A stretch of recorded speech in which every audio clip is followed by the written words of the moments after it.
കഴിഞ്ഞ ഒരാഴ്ച കേരളം മുഴുവൻ ചർച്ചയായിട്ടുണ്ടായിരുന്നത് സജി ചെറിയാൻ പറഞ്ഞിട്ടുള്ള ഒരു പരാമർശവും അതിൻ്റെ ഭാഗമായിട്ടുണ്ടായിട്ടുള്ള കോലാഹലങ്ങളൊക്കെയാണ്. ഇന്ന് ഈ വിഷയത്തിൽ നമ്മളോട് സംസാരിക്കുന്നത് പ്രശസ്ത മാധ്യമപ്രവർത്തകരായിട്ടുള്ള ശ്രീകുമാർ മനയിലും KP സൈദ്നാഥ് സാറുമാണ്. സർ, ഈ ഒരു തദ്ദേശ തെരഞ്ഞെടുപ്പിൽ സംഭവിച്ച തെറ്റ് തിരുത്തിക്കൊണ്ട് CPM നിയമസഭാ തെരഞ്ഞെടുപ്പിൽ മുന്നോട്ട് പോകും എന്നാണ് പറഞ്ഞിട്ടുള്ളത്. പക്ഷേ ഇപ്പോൾ സജി ചെറിയാനെ തിരുത്തേണ്ട ഒരു അവസ്ഥയിലേക്കാണ് അവർ വന്നിട്ടുള്ളത്. ഈ ഒരു സാഹചര്യം എങ്ങനെയായിരിക്കും നിയമസഭാ തെരഞ്ഞെടുപ്പിൽ പ്രതിഫലിക്കാൻ പോകുന്നത്? CPM-നെ സംബന്ധിച്ചിടത്തോളം ഇപ്പോൾ ഇനി അവർക്ക് കൈവിട്ട കളികൾ കളിക്കാൻ മാത്രമേ സമയമുള്ളൂ. കാരണം തദ്ദേശ സ്വയംഭരണ സ്ഥാപന തെരഞ്ഞെടുപ്പിൽ അവർക്കുണ്ടായ തിരിച്ചടി എന്ന് പറയുന്നത് അവർ ചിന്തിക്കുന്നതിനേക്കാൾ അപ്പുറമായിരുന്നു. UDF-ൻ്റെ വിജയം എന്ന് പറയുന്നത് UDF ചിന്തിച്ചതിനേക്കാളും അപ്പുറമായിരുന്നു.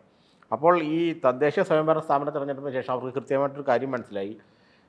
ന്യൂനപക്ഷ വോട്ടുകൾ തങ്ങളെ പൂർണ്ണമായി കൈവിട്ടു. ഇനി അത് തിരിച്ചു വരിക എന്നുള്ളത് തൽക്കാലത്തേക്ക് അസാധ്യമാണ്. അപ്പോൾ അതുകൊണ്ട് തന്നെ പിന്നെ അതിനെ എങ്ങനെ മെയിൻറ്റെയിൻ ചെയ്യണം, നിയമസഭാ തെരഞ്ഞെടുപ്പിൽ ആ ഒരു വീഴ്ചയെ എങ്ങനെ മെയിൻറ്റെയിൻ ചെയ്യണമെന്നതായിരുന്നു അവരുടെ ഒരു ചിന്തയും പ്രവർത്തനവും. അങ്ങനെ വന്നപ്പോൾ വേറൊരു മാർഗ്ഗമില്ല, പരമ്പരാഗതമായ രീതി തന്നെ ഉപയോഗിച്ചു. അവർ ന്യൂനപക്ഷങ്ങൾ അപ്പുറത്ത് കൈവിട്ടു പോവുകയാണെങ്കിൽ ഇപ്പുറത്ത് ഭൂരിപക്ഷത്തെ അടുപ്പിക്കാം. അത്തരത്തിലുള്ള ഒരു തീരുമാനം CPM എടുത്തതോടെ തന്നെ പണ്ടൊക്കെ ഇത്തരം തീരുമാനം എടുക്കുമ്പോൾ അത് കൃത്യമായിട്ട് നടപ്പാക്കാൻ EMS-നെ പോലെ അല്ലെങ്കിൽ VS-നെയൊക്കെ പോലെയുള്ള വളരെ പരിണിതപ്രജ്ഞരായ നേതാക്കളുണ്ടായിരുന്നു. അതുകൊണ്ട് അവർക്ക് കൃത്യമായിട്ട് കൈവിട്ടു പോകാതെ കാര്യങ്ങൾ കൈകാര്യം ചെയ്യാൻ അറിയായിരുന്നു. EMS-നൊക്കെ ഷബാന വിഷയത്തിലൊക്കെ EMS എടുത്ത നിലപാടെന്ന് പറഞ്ഞാൽ അത് ഒരിക്കലും ഒരു മുസ്ലിം വിരുദ്ധ നിലപാടിലേക്ക് പോയില്ല, ഹൈന്ദവ പ്രീണന നിലപാടിലേക്കും പോകാതെ അതൊരു ബാലൻസ് ചെയ്യിക്കാനുള്ള അപാരമായ കഴിവ് ഇവർക്കൊക്കെ ഉണ്ടായിരുന്നു. അത് നയനാർക്കുണ്ടായിരുന്നു, VS അച്യുതാനന്ദനുണ്ടായിരുന്നു, ഈ പറയുന്ന EMS-നൊക്കെ ഉണ്ടായിരുന്നു. പക്ഷേ ഈ സജി ചെറിയാനെ പോലെയുള്ളവരുടെ കാലം വന്നപ്പോഴത്തേക്കും വലിയ പ്രത്യയശാസ്ത്രാവബോധമോ ലോകപരിചയമോ അല്ലെങ്കിൽ രാഷ്ട്രീയ കാഴ്ചപ്പാടൊന്നും ഇല്ലാത്ത ആൾക്കാരുടെ കാലം വന്നപ്പോഴേക്കും ഇതെല്ലാം കൈവിട്ടു. കാരണം വെച്ചാൽ മറ്റവനെ ചീത്ത വിളിക്കുന്നതാണ് ഇവനിഷ്ടം എന്നുള്ള രീതിയിലേക്ക് അവരുടെ ആ ഒരു രാഷ്ട്രീയം തരം താണു, അല്ലെങ്കിൽ അതിനെ പിടിച്ച് അവർ താഴ്ത്തി. അങ്ങനെ വന്നപ്പോഴാണ് സജി ചെറിയാനെ പോലുള്ളവരുടെ പ്രസ്താവനകൾ വിവാദമാകുന്നതും കാസർഗോഡും മലപ്പുറത്തുമൊക്കെ ഒരു പ്രത്യേക മതക്കാർ താമസിക്കുന്ന സ്ഥലത്ത് ആ മതത്തിൽപ്പെട്ടവരെ ജയിക്കുന്നുള്ള പ്രസ്താവനയൊക്കെ ആ രീതിയിൽ അദ്ദേഹം ആ ഒരു ഉദ്ദേശിച്ച രീതി തന്നെ. കാരണം അത് കേരളത്തിൽ ഇന്നവരെ ആരും ഒരു ഉപയോഗിക്കാത്ത ഭാഷയിലും ആ ഒരു ജസ്റ്ററിലുമൊക്കെയാണ് അദ്ദേഹം അത് ഉപയോഗിച്ചത്. അപ്പോൾ അങ്ങനെ ഇവർക്കൊരു ആത്മവിശ്വാസമില്ലായ്മ, എങ്ങനെ രാഷ്ട്രീയത്തെ ഇനി അവർക്ക് അനുകൂലമായി പരിവർത്തനപ്പെടുത്തിയെടുക്കണം എന്നുള്ളതിനെക്കുറിച്ചുള്ള ഉൾക്കാഴ്ചയില്ലായ്മ, ഇതെല്ലാം CPM-നെ നന്നായി വലയ്ക്കുന്നുണ്ട്. യഥാർത്ഥത്തിൽ നേതൃദാരിദ്ര്യവും ആശയദാരിദ്ര്യവും ഒരുമിച്ച് ചേരുമ്പോൾ ഉണ്ടാകുന്ന ഒരു പ്രതിസന്ധിയാണ് ഇപ്പോൾ നിലവിൽ CPM-നെ നേരിടുന്നത്. അപ്പോൾ ഹൈന്ദവ പ്രീണനം കൊണ്ട്, കൃത്യമായി പറഞ്ഞ ഭൂരിപക്ഷ മതപ്രീണനം കൊണ്ട് ന്യൂനപക്ഷങ്ങൾക്കിടെ എതിർപ്പിനെ ലഘൂകരിക്കാൻ കഴിയും, അതിനെ നമ്മൾ സിംപ്ലിഫൈ ചെയ്യാൻ കഴിയും എന്ന് കരുതുന്ന ഒരു നേതൃത്വമാണ് CPM-നുള്ളത്. അതിനുവേണ്ടി അവർ എല്ലാ നേതാക്കളെയും ആ രീതിയിലേക്ക് അഴിച്ചുവിടുമ്പോൾ ഓരോ നേതാവിനും അവരുടെ ഒരു നോളജിനും അല്ലെങ്കിൽ അവരുടെ ഒരു കപ്പാസിറ്റിക്ക് അനുസരിച്ച് സംസാരിക്കാൻ പറ്റുള്ളൂ. അപ്പോൾ സജി ചെറിയാൻ്റെ കപ്പാസിറ്റിക്കും അയാളുടെ എന്താ പറയുക ഇൻ്റലക്ച്വലിനും ആ രീതിയിൽ അയാൾ സംസാരിക്കുന്നു എന്ന് മാത്രമേ ഉള്ളൂ. ഗോവിന്ദൻ്റെ നിലവാരത്തിനനുസരിച്ച് ഗോവിന്ദൻ സംസാരിക്കുന്നു. പക്ഷേ അങ്ങനെ സംസാരിക്കുമ്പോൾ നമുക്ക് മനസ്സിലാകുന്നത് എന്താണ്, CPM-ന് കൃത്യമായ യാതൊരു ദിശാബോധവും വരുന്ന നിയമസഭാ തെരഞ്ഞെടുപ്പിലില്ല. ആ തെരഞ്ഞെടുപ്പിനെ എങ്ങനെ നേരിടണം എന്നുള്ള യാതൊരു ദിശാബോധമോ രാഷ്ട്രീയ പ്രത്യയശാസ്ത്ര ആ ഒരു അവബോധമോ ഒന്നും ആ പാർട്ടിക്കില്ല. അതെല്ലാം അവരുടെ കൈവിട്ട് പോയി ഈ തദ്ദേശ സ്വയംഭരണ സ്ഥാപന തെരഞ്ഞെടുപ്പിലെ പരാജയത്തിന് ശേഷം. ഇപ്പോൾ ഇനി എന്തും ചെയ്യും വിജയിക്കാൻ, അല്ലെങ്കിൽ ഒരു 10 സീറ്റ് കൂടുതൽ കിട്ടാൻ, അല്ലെങ്കിൽ എങ്ങനെയെങ്കിലും അടുത്ത വർഷം ഭരണം നിലനിർത്തണം, അതിനുവേണ്ടി എന്ത് കളിയും കളിക്കാം, ഏറ്റവും വരെയും പോകാം, ആ രീതിയിലേക്ക് ഈ അവസ്ഥ. കാരണം ഭരണം നിലനിർത്തുക എന്നുള്ളത് മാത്രമായി ഒറ്റ ബെഞ്ച് മാർക്ക് അവരുടെ, അതിനപ്പുറത്തേക്ക് ഇതിലേക്ക് എത്തിച്ചേരാൻ എന്തും ചെയ്യാം, അത് ആ മാർഗത്തിൽ ലക്ഷ്യത്തിലേക്ക് എത്താൻ എന്ത് ചെയ്താലും അധികമാവില്ല എന്നുള്ള ഒരു നിലപാടിലേക്ക് CPM എത്തിച്ചേർന്നു. അതിൻ്റെ ഒരു എന്താ പറയുക ബൈ പ്രൊഡക്റ്റാണ് ഇപ്പോൾ കാണുന്ന സജി ചെറിയാൻ അടക്കമുള്ള ഓരോ പ്രസ്താവനകൾ. കേരളത്തിൽ സജി ചെറിയാൻ പറഞ്ഞതുപോലെ ഒരു കമ്മ്യൂണൽ പോളറൈസേഷൻ സംഭവിക്കുന്നില്ലേ? അതുപോലെ ഇപ്പോൾ CPM-ൻ്റെ മേലെ ഒരു സോഫ്റ്റ് ഹിന്ദുത്വ പോളറൈസേഷൻ അല്ലെങ്കിൽ അത് സ്ഥാപിക്കാൻ വേണ്ടിയിട്ടുള്ള ഒരു ശ്രമം നടക്കുന്നില്ലേ? സാറിന് എന്താണ് തോന്നുന്നത്? നേരത്തെ ശ്രീകുമാർ പറഞ്ഞ പോലെ കേരളത്തിൽ ഈ വരുന്ന നിയമസഭാ തെരഞ്ഞെടുപ്പിൽ ഒരുപക്ഷെ കേരളം ഇതുവരെ കാണാത്ത തരത്തിലുള്ള ഒരു പോളറൈസ്ഡ് വോട്ടിംഗ് പാറ്റേൺ ആണ് വരുന്നത്. ഒരു ഭാഗത്ത് ന്യൂനപക്ഷ പോളറൈസേഷൻ UDF-നും കോൺഗ്രസിനും അനുകൂലമായിട്ട് സംഭവിക്കുന്നു. ഇപ്പുറത്ത് CPM വളരെ ഡെസ്പറേറ്റായിട്ട് ഒരു ഭൂരിപക്ഷ അല്ലെങ്കിൽ നമുക്ക് പറയാവുന്ന ഒരു ഹിന്ദു കൺസോളിഡേഷൻ അവർക്ക് അനുകൂലമായിട്ട് കൊണ്ടുവരാനായിട്ട് അവർ ശ്രമിക്കുന്നു. ഇതാണ് എനിക്ക് തോന്നുന്നു നിയമസഭാ തെരഞ്ഞെടുപ്പിൽ ഉള്ള ഒരു ബ്രോഡ് പിക്ചർ.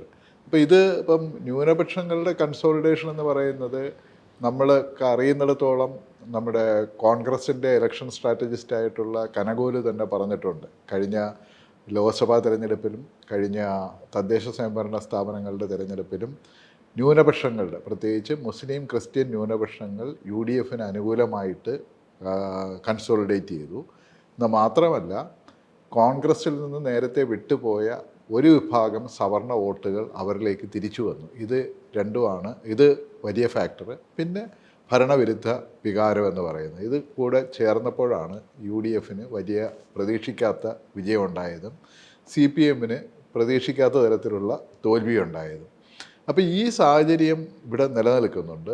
അപ്പോഴാണ് ഈ നേരത്തെ ശ്രീകുമാർ സൂചിപ്പിച്ചതുപോലെ ന്യൂനപക്ഷ വോട്ടുകൾ തങ്ങൾക്ക് കിട്ടുന്നില്ല എന്നുള്ള ഒരു തിരിച്ചറിവിൽ നിന്നുകൊണ്ട് ഈ ഭൂരിപക്ഷ ഒരു സമുദായത്തെ തങ്ങളുടെ കൂടെ നിർത്താൻ പറ്റുമോ എന്നുള്ളൊരു സ്ട്രാറ്റജി ലെഫ്റ്റ് പരീക്ഷിക്കുന്നുണ്ട്. അത് ഏത് നിലയിലാണ് അത് പരീക്ഷിക്കുന്നതെന്ന് ഇപ്പം എനിക്കിത് വളരെ കൃത്യമായിട്ട് തോന്നുന്നതെന്ന് പറഞ്ഞാൽ ഒരുപക്ഷെ നിങ്ങളെപ്പോലുള്ള ചെറുപ്പക്കാർക്ക് ഓർമ്മയുണ്ടാവില്ല, ശ്രീകുമാറിന് കുറച്ചെങ്കിലും ഓർമ്മയുണ്ടാവും. അതായത് 1987 അസംബ്ലി ഇലക്ഷൻ നമ്മൾ നോക്കണം. 1987 അസംബ്ലി ഇലക്ഷൻ്റെ റണ്ണപ്പ് എന്ന് പറഞ്ഞു കഴിഞ്ഞാൽ അന്നായിരുന്നു കേരളത്തിൽ ഈ പറയുന്ന ഭൂരിപക്ഷ വർഗീയതയും ന്യൂനപക്ഷ വർഗീയതയും എന്ന് പറയുന്നത് ഒരു സെൻട്രൽ പോയിൻ്റായിട്ട് ഇടതുപക്ഷം ഇലക്ഷനിലേക്ക് കൊണ്ടുവരുന്നത്. അത് നേരത്തെ ശ്രീകുമാർ സൂചിപ്പിച്ച പോലെ EMS ആയിരുന്നു അത്. അപ്പോൾ CPM വളരെ നാഷണൽ ലെവലിലുള്ളൊരു തീരുമാനത്തിൻ്റെ ഭാഗമായിരുന്നു ഭൂരിപക്ഷ വർഗീയതയും ന്യൂനപക്ഷ വർഗീയതയും ഒരുപോലെ ആപത്താണ്. അത് 83 മുതൽ അവർ തുടങ്ങുന്നുണ്ട്. 83 ഒരു പക്ഷേ എനിക്ക് എൻ്റെ ഓർമ്മ ശരിയാണെങ്കിൽ SFIയുടെ ഒരു അഖിലേന്ത്യാ സമ്മേളനം കോഴിക്കോട് വെച്ച് നടക്കുകയും ആ കോഴിക്കോട് നടക്കുന്ന സമ്മേളനത്തിൽ വെച്ച് പ്രശസ്ത ചരിത്രകാരനായ ഇർഫാൻ ഹബീബ് ആണ് വന്നിട്ട് ഒരു വലിയ അദ്ദേഹമായിരുന്നു മുഖ്യ പ്രഭാഷകൻ. അപ്പോൾ അദ്ദേഹം അന്ന് കേരളത്തിലെ സർവകലാശാലകളിൽ ഇസ്ലാമിക് ഹിസ്റ്ററി എന്ന് പറയുന്നതിൽ ഗ്രാജുവേറ്റ് ഡിഗ്രി കോഴ്സും പോസ്റ്റ് ഗ്രാജുവേറ്റ് കോഴ്സും ഉണ്ട്. ഈ ഒരു 2 കോഴ്സുകളെ അദ്ദേഹം പേരെടുത്ത് വിമർശിക്കുന്നുണ്ട്. അദ്ദേഹം പറഞ്ഞത് ഇത് ശരിക്കും പറയുകയാണെങ്കിൽ ഹിസ്റ്റോറിക്കൽ ഡിപ്പാർട്ട്മെൻറ്റുകളല്ല പഠിപ്പിക്കേണ്ടത്, ഇത് തിയോളജി ഡിപ്പാർട്ട്മെൻറ്റുകൾ, ദൈവശാസ്ത്രം പഠിപ്പിക്കുന്ന ഡിപ്പാർട്ട്മെൻറ്റുകളാണ് ഇത് പഠിപ്പിക്കേണ്ടത്. അങ്ങനെ നിങ്ങൾ ഇസ്ലാമിക് ഹിസ്റ്ററി എന്ന് പറയുകയാണെന്നുണ്ടെങ്കിൽ നിങ്ങൾ ഇസ്ലാമിക് ഹിസ്റ്ററി എന്നല്ല പറയേണ്ടത്, വെസ്റ്റ് ഏഷ്യൻ ഹിസ്റ്ററി എന്നാണ് പറയേണ്ടത്. അല്ലെങ്കിൽ അങ്ങനെയാണെന്നുണ്ടെങ്കിൽ യൂറോപ്യൻ ഹിസ്റ്ററി നിങ്ങൾ നാളെ ക്രിസ്ത്യൻ ഹിസ്റ്ററി എന്ന് പറയാം, ഇന്ത്യൻ ഹിസ്റ്ററി എന്ന് നാളെ ഹിന്ദു ഹിസ്റ്ററി എന്ന് പറയാം. അപ്പോൾ ഇത് മുസ്ലിം ലീഗ് പോലെ അവരുടെ ഒരു സ്വാധീനത്തിൻ്റെ ഫലമായി കേരളത്തിൻ്റെ ഇന്ത്യയിൽ വേറെ ഒരു സ്ഥലത്തും യൂണിവേഴ്സിറ്റികളിലും ഇങ്ങനെ ഒരു കോഴ്സുകളില്ല. ന്യൂനപക്ഷങ്ങൾ അല്ലെങ്കിൽ ഇതിൻ്റെ അസാധാരണമായ അവരുടെ രാഷ്ട്രീയ സ്വാധീനത്തിൻ്റെ ഫലമായിട്ട് ഇതുണ്ടായതാണെന്ന്. അപ്പോൾ ഇതിൻ്റെ ചുവട് പിടിച്ചുകൊണ്ടാണ് ശരീഅത്ത് വിവാദം വരുന്നത്, ഈ അങ്ങനെയുള്ളൊരു സാധനം വരുന്നത്. അപ്പോഴത്തേക്ക് ഷാബാനു കേസ് വരുന്നു. അങ്ങനെ ഒരു എന്താ പറയുന്ന ന്യൂനപക്ഷങ്ങളുടെ ഒരു വലിയ പൊളിറ്റിക്കൽ അപ്രമാദിത്വം കേരളത്തിൽ നിലനിൽക്കുന്നു എന്നുള്ളൊരു ഫീലിംഗ് ഇടതുപക്ഷത്തിന് കൊണ്ടുവരാൻ പറ്റി. അതിൻ്റെ ഒരു ഫലമായിട്ട് നേരത്തെ തന്നെ പ്രത്യക്ഷത്തിൽ ഒരു ഹിന്ദു പ്രീണനം നടത്താതെ തന്നെ അവർക്ക് ഒരു ഭൂരിപക്ഷ വോട്ടുകൾ വളരെ കൃത്യമായിട്ട് സമാഹരിക്കാനായിട്ട് 87 ഇലക്ഷന് പറ്റി. അപ്പോൾ 87 ഇലക്ഷൻ വലിയ മതനിരപേക്ഷതയുടെ വിജയമാണെന്ന് ഇടതുപക്ഷവും അല്ലെങ്കിൽ ഇടതുപക്ഷത്തിനെ പിന്തുണയ്ക്കുന്നവരും പറഞ്ഞുവെങ്കിലും അതിൽ വളരെ സട്ടിലായിട്ടുള്ള ഒരു ഹിന്ദു അല്ലെങ്കിൽ ഭൂരിപക്ഷ ധ്രുവീകരണം ഇടതുപക്ഷത്തിന് അനുകൂലമായിട്ട് സംഭവിച്ചിട്ടുണ്ട്. പക്ഷേ ഈ 87 അല്ല 2026 എന്നുള്ളൊരു കാര്യം നമ്മൾ വളരെ വ്യക്തമായിട്ട് ഓർമ്മിക്കേണ്ടതുണ്ട്.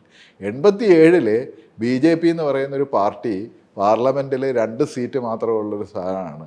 ഇന്ത്യയിലെ ഒരു സ്റ്റേറ്റിൽ പോലും എനിക്ക് തോന്നുന്നു ഭരണമില്ലാത്ത ഒരു പാർട്ടിയാണ്. അത് ഇന്ത്യൻ രാഷ്ട്രീയത്തിൻ്റെ ഒരു മുഖ്യധാരയിലല്ല, അതൊരു ഓരങ്ങളിൽ നിൽക്കുന്ന ഒരു പാർട്ടി എന്നുള്ള നിലയിലായിരുന്നു അത്. ആ സ്ഥിതിയല്ല 2026. അപ്പോൾ 2026 87 ന്യൂനപക്ഷവും ഭൂരിപക്ഷ വർഗീയതയും ഒരുപോലെയാണെന്ന് പറഞ്ഞിട്ടുള്ള ഇത് നടത്താനായിട്ട് CPM കഴിയുന്നില്ല. അതുകൊണ്ടാണ് നേരെ ഇത് ന്യൂനപക്ഷ വർഗീയതയ്ക്ക് മാത്രമായിട്ട്, ഭൂരിപക്ഷ വർഗീയതയെക്കുറിച്ചിട്ട് അവരിപ്പോൾ ഒന്നും പറയണില്ല, ന്യൂനപക്ഷ വർഗീയതയെക്കുറിച്ച് മാത്രമാണ്. അല്ലെങ്കിൽ അതും കേരളത്തിൻ്റെ തെരഞ്ഞെടുപ്പ് മേഖലയിൽ ഒരു സ്വാധീനവും ഇല്ലാത്ത, അല്ലെങ്കിൽ 1% വോട്ടോ 2% വോട്ട് പോലും കിട്ടാത്ത ജമാഅത്തെ ഇസ്ലാമിയെ മുന്നിൽ നിർത്തിക്കൊണ്ട് ഉള്ള ന്യൂനപക്ഷ വർഗീയ വിരുദ്ധമായിട്ടുള്ള ഒരു നയം CPM എടുക്കുന്നത്. അത് എത്രത്തോളം അവർക്ക് ഗുണം ചെയ്യുമെന്നുള്ള കാര്യം എനിക്കറിയില്ല. പക്ഷേ കേരളത്തിൻ്റെ പൊളിറ്റിക്കൽ ടെറൈനിൽ അല്ലെങ്കിൽ രാഷ്ട്രീയ ഭൂമികയിൽ വളരെ ഗുരുതരമായ ഭവിഷ്യത്തുകൾക്ക് വഴിവെക്കുന്ന ഒരു പോളറൈസേഷനാണ് ഇപ്പം നടക്കുന്നത്. അപ്പോൾ സി പി എമ്മിൻ്റെ ഭാഗത്തുനിന്ന് മാത്രമല്ല, സി പി എം ഈ ന്യൂനപക്ഷ വർഗീയതയ്ക്കെതിരായിട്ടുള്ളൊരു സാധനം അടിക്കുന്നത് പോലെ തന്നെ ഇപ്പം കോൺഗ്രസ് വളരെ കാലമായിട്ട് കോൺഗ്രസ് ശ്രമിക്കുന്നത് കേരളത്തിൽ സി പി എമ്മും ബി ജെ പി ആണെന്ന് ഉള്ളൊരു കൗണ്ടർ ക്യാമ്പയിൻ അവർ നടത്തുന്നുണ്ട്. അപ്പോൾ ഈ രണ്ട് സാധനവും രണ്ട് തരത്തിലുള്ള വർഗീയതകൾക്കാണ് അതിൻ്റെ പ്രത്യക്ഷത്തിൽ ലോങ് ടൈം ഇതിലതിൻ്റെ ഗുണം ഉണ്ടാവുക എന്നുള്ളതാണ് എനിക്ക് തോന്നുന്നത്. ശ്രീകുമാറിന് അതിനെ കുറിച്ചിട്ട് എന്താ പറയാനുള്ളത്? എനിക്ക് സേതു പറഞ്ഞു നിർത്തിയിട്ട് തുടങ്ങുമ്പോൾ കോൺഗ്രസ് കഴിഞ്ഞ കാലങ്ങളിലെല്ലാം ഈ ന്യൂനപക്ഷ ഭൂരിപക്ഷ വർഗീയതയെ വളരെ മനോഹരമായിട്ട് ബാലൻസ് ചെയ്ത് കൊണ്ടുവരുന്നു. കാരണം ആ ബാലൻസിങ്ങിലാണ് യഥാർത്ഥത്തിൽ UDF ഭരണങ്ങളെല്ലാം നിലനിന്നിരുന്നത്. 70 മുതൽ അച്യുതമേനോൻ്റെ മന്ത്രിസഭ മുതൽ 2011 ഉമ്മൻചാണ്ടിയുടെ മന്ത്രിസഭ വരെയുള്ള UDF മന്ത്രിസഭകളെല്ലാം തന്നെ ഈ ഒരു ബാലൻസിൽ വളരെ അഗ്രഗണ്യരായിരുന്നു. എന്നാൽ അടുത്ത കാലത്ത് ഈ BJPയുടെ കടന്നുവരവ്, കേരള രാഷ്ട്രീയത്തിലേക്കുള്ള BJPയുടെ കടന്നുവരവും അവർക്ക് സീറ്റുകൾ നേടാൻ കഴിയുമെന്നുള്ള ഒരു ധാരണ അവർ വിജയിപ്പിച്ചെടുത്തതും കോൺഗ്രസിനെ ഒന്ന് ഉലച്ചിരുന്നു. അതെ, അങ്ങനെ വന്നപ്പോഴാണ് 2016-ലും 2021-ലും ഈ ഒരു ഇടതുപക്ഷത്തിനോട് ഈ കേരളത്തിലെ ന്യൂനപക്ഷ വിഭാഗങ്ങൾക്ക് പൊതുവെ ഒരു ആഭിമുഖ്യം തോന്നി. കാരണം കോൺഗ്രസിന് എത്ര കണ്ട് ഇവരെ BJP ചെറുക്കാൻ കഴിയുന്നുള്ള ധാരണ അല്ലെങ്കിൽ അങ്ങനെ ഒരു ചർച്ച ഈ ന്യൂനപക്ഷങ്ങളുടെ ഇടയിൽ വന്നു. ഇപ്പോൾ 2016 ഇലക്ഷനിലും 2016 ഇലക്ഷനിലേക്ക് വ്യക്തമായിട്ട് അറിയാം, ഈ വെള്ളാപ്പള്ളി നടേശൻ BDJS എന്ന് പറഞ്ഞൊരു രാഷ്ട്രീയ പ്രസ്ഥാനം കൊണ്ടുവന്നിട്ട് അദ്ദേഹം കാസർഗോഡ് മുതൽ തിരുവനന്തപുരം വരെ വലിയൊരു ജാഥ നടത്തി. അത് ഉദ്ഘാടനം ചെയ്യാനും അമിത്ഷായും യോഗി ആദിത്യനാഥ് രണ്ടുപേരും കണ്ണൂരെത്തി.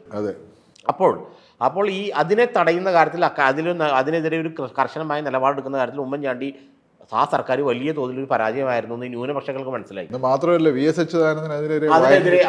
അതിനെതിരെ VSനെയാണ് യഥാർത്ഥത്തിൽ CPI രംഗത്തിറക്കിയത്.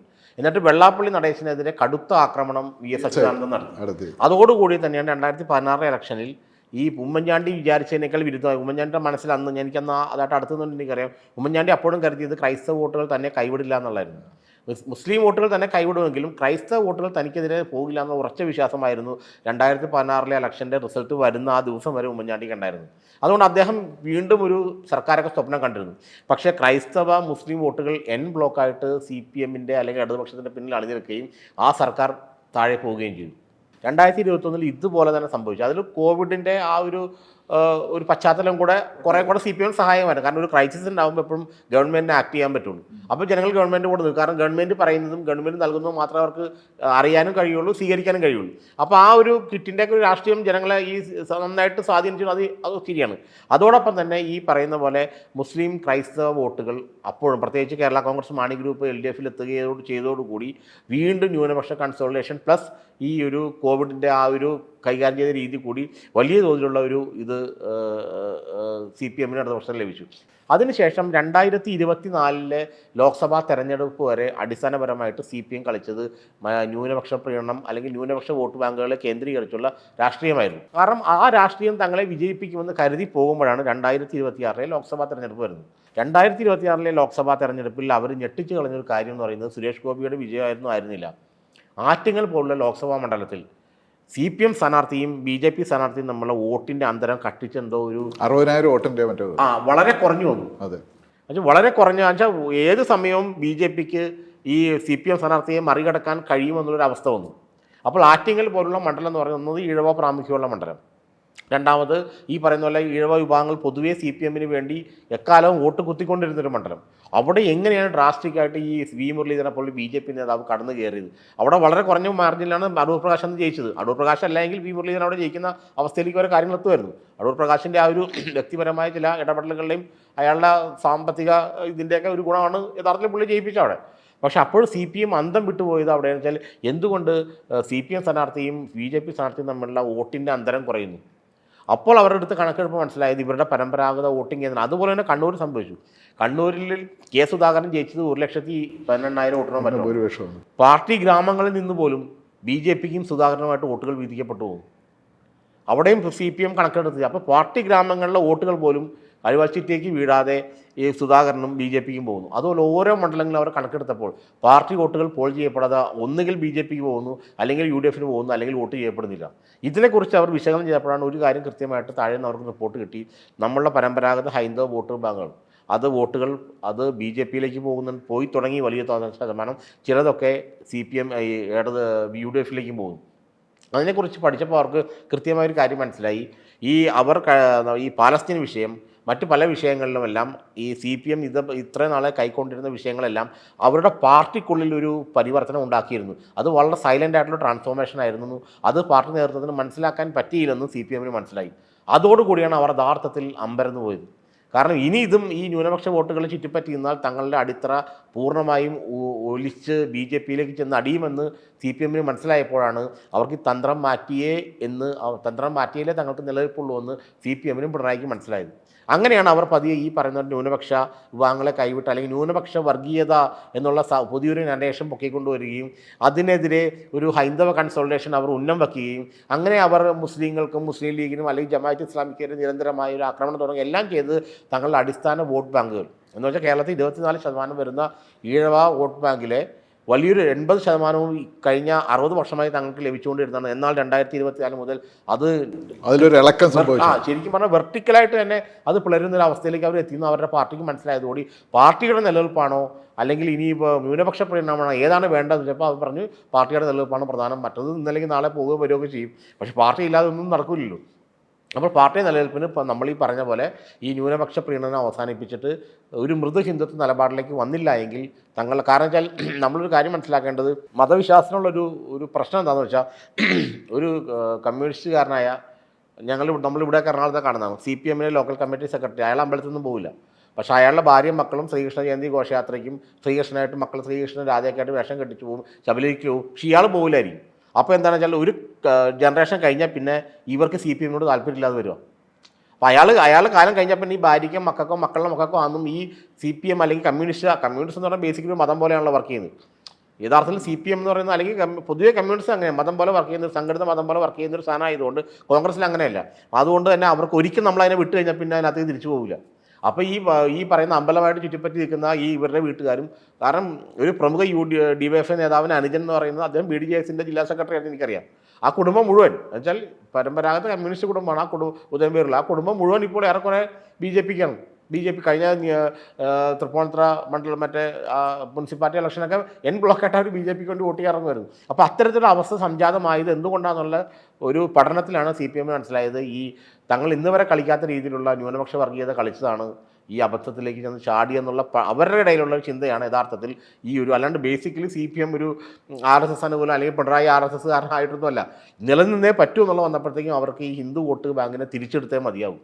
അപ്പോൾ അവർ ആ അവസ്ഥയിലേക്ക് നീങ്ങി. അതാണ് സജി ചെറിയാനിലൂടെയും ഇതിനോടും പിണറായിയോടെയും കാണുന്നത്. കാരണം കക്ഷത്തിലിരിക്കുന്ന കളഞ്ഞിട്ട് ഉത്തരത്തിലെടുക്കുക എന്നത് അത്ര എളുപ്പമല്ല. കാരണം ന്യൂനപക്ഷ വോട്ട് ബാങ്കിലെ പ്രത്യേകത അടിസ്ഥാനപരമായിട്ട് അവരെല്ലാവരും പ്രോ കോൺഗ്രസ് ആണ്. ഇടക്കാലത്തുണ്ടായ രാഷ്ട്രീയ മാറ്റങ്ങളാണ് അവരെ ഇടതുപക്ഷത്തേക്ക് അടുപ്പിക്കാൻ പ്രേരിപ്പിച്ചത്. പക്ഷേ അവരുടെ മൈൻഡ് സെറ്റ് എന്ന് പറഞ്ഞാൽ ബേസിക്കലി അവർ പ്രോ കോൺഗ്രസ് ആണ്. കാരണം മുസ്ലിങ്ങളായാലും ക്രൈസ്തവരായാലും സ്വാതന്ത്ര്യത്തിൽ കിട്ടിയ അന്ന് മുതൽ അവരുടെ അടിസ്ഥാന സ്വഭാവം അവർ പ്രോ കോൺഗ്രസ് അല്ലെങ്കിൽ കോൺഗ്രസിൻ്റെ ഒപ്പം നിൽക്കുക എന്നുള്ളതായിരുന്നു. ഈ ചെറിയ മാറ്റങ്ങൾ അടുത്ത കാലത്ത് ഉണ്ടായതുകൊണ്ടാണ് അവർ ലോയൽറ്റി ഒന്ന് ഷിഫ്റ്റ് ചെയ്തത്. ഷിഫ്റ്റ് ചെയ്യുന്ന ലോയൽറ്റി എപ്പോഴും തിരിച്ചപ്പുറത്തേക്ക് പോവാം. ഇത് മനസ്സിലാക്കിയാണ് യഥാർത്ഥത്തിൽ CPM ഇപ്പോൾ ഈ ഹൈന്ദവ അല്ലെങ്കിൽ ഹിന്ദു ഭൂരിപക്ഷത്തെ പ്രീണിപ്പിക്കുന്ന നിലപാട് കൈക്കൊണ്ടത്. സർ നേരത്തെ പറഞ്ഞ പോലെ സുനിൽ കനകോലിൻ്റെ തിയറി പ്രകാരം ക്രൈസ്തവ മുസ്ലിം വോട്ടുകൾ UDF-ൽ കൺസോളിഡേറ്റ് ചെയ്യുന്നു എന്നാണ് പറഞ്ഞത്. അപ്പോൾ അങ്ങനെയാണെങ്കിൽ ഇപ്പോൾ വെള്ളാപ്പള്ളി ആണെങ്കിലും G. സുകുമാരൻ നായർ ആണെങ്കിലും VD സതീഷിനെതിരെ പരസ്യമായിട്ട് രംഗത്ത് വന്നിരിക്കുക. അപ്പോൾ ഈ BJP-ക്ക് പോയിട്ടുള്ള ഹിന്ദു വോട്ടുകളും തിരിച്ച് UDF-ന് തന്നെ കിട്ടും എന്നുള്ള രീതിയിലൊരു നെറേറ്റീവായിരുന്നു അവരുടെ ഒരു തിയറി എന്ന് പറയുന്നത്. അപ്പോൾ ഇതെങ്ങനെയായിരിക്കും ബേസിക്കലി എന്താണ് ഇത് തമ്മിലുള്ളൊരു കണക്ഷൻ വരുന്നത്?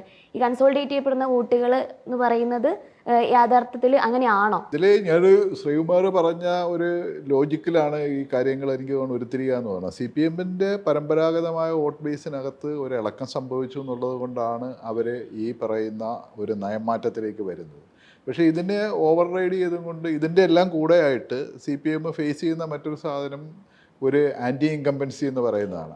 ഇത് എല്ലാം കൂടെ ചേരുമ്പോഴാണ് അവർക്ക് ഈ പറയുന്ന ഒരു രാഷ്ട്രീയമായിട്ട് അത്രയും എന്താ പറയുന്ന ഒരു ഓപ്റ്റിമിസം തീരെ ഇല്ലാതാവുന്നൊരു സാഹചര്യം നിലനിൽക്കുന്നത്. അപ്പം പക്ഷേ അവർ രാഷ്ട്രീയമായിട്ടിപ്പോൾ ഒരു പാർട്ടിക്കും ഒന്നും പറയാൻ പറ്റില്ല ഞങ്ങളുടെ സർക്കാരിനെതിരെ ജനവികാരം ഉണ്ടെന്ന്. അതുകൊണ്ട് അവർ ജനവികാരം